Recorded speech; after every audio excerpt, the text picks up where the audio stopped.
mendengar kisah Pak B.J. Habibie atau Sherlock Holmes?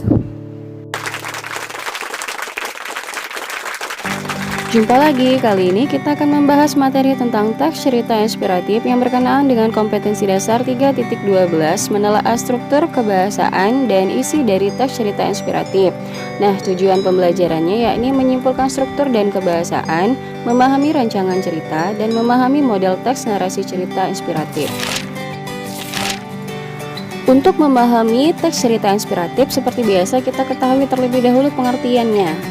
Teks cerita inspiratif adalah salah satu bentuk teks narasi yang bertujuan untuk memberikan inspirasi bagi banyak orang. Cerita yang disampaikan pun dalam teks inspirasi umumnya dapat menggugah perasaan atau memberi kesan yang sangat mendalam bagi pembacanya.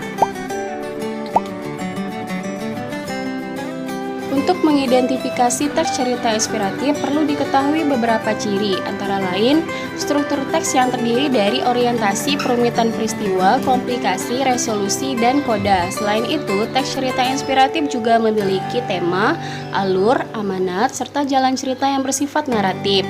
Dan umumnya, teks cerita inspiratif menceritakan kisah hidup seorang tokoh, baik itu dalam kehidupan nyata ataupun hanya sebuah rekaan. Struktur teks cerita inspiratif terdiri dari 1. Orientasi, merujuk pada pengantar cerita. 2.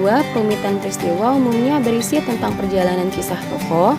Yang ketiga, komplikasi, berisi puncak atau inti cerita. Yang keempat, resolusi, merujuk pada peristiwa yang menyadarkan tokoh tentang kebaikan.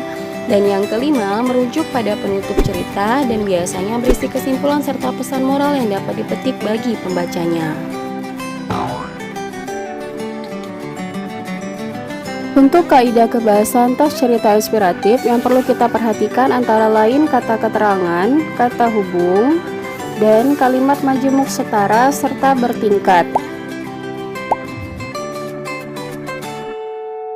Untuk mengidentifikasi kata keterangan dalam sebuah kalimat, baik itu cara, tempat, waktu, dan tujuan, cukup dilihat kata depan yang biasa digunakan dalam kalimat tersebut. Misalnya keterangan cara biasa menggunakan kata dengan, sementara tempat menggunakan kata depan di, ke, dan dari. Waktu biasa menggunakan kata seperti saat, pada, ketika, dan lain sebagainya.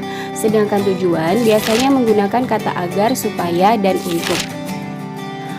Selanjutnya ada kata hubung atau yang biasa kita kenal dengan istilah konjungsi. Nah, kata hubung ini sendiri terbagi menjadi dua jenis. Ada yang intra kalimat, ada pula antar kalimat. Apa itu intra kalimat? Adalah konjungsi yang menghubungkan kata, frase, atau klausa dalam satu kalimat. Sedangkan antar kalimat adalah konjungsi yang menghubungkan kalimat satu dengan kalimat lainnya.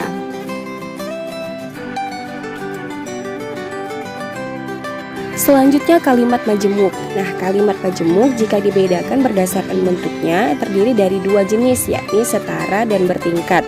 Kalimat majemuk setara adalah kalimat majemuk yang terdiri atas beberapa kalimat yang sederajat kedudukannya. Sedangkan bertingkat, kalimat yang terjadi dari beberapa kalimat tunggal yang kedudukannya tidak setara. Nah, bahasan terakhir kita yakni model teks cerita inspiratif yang terbagi menjadi dua. Yang pertama berdasarkan kisah nyata seorang tokoh seperti kisah Pak B.J. Habibie, dan yang kedua berdasarkan karangan atau fiksi belaka seperti tokoh Sherlock Holmes. Untuk menutup materi kita kali ini, coba tuliskan satu cerita yang paling menginspirasimu di kolom komentar. Jangan lupa setelahnya like video ini ya. Terima kasih telah menyaksikan.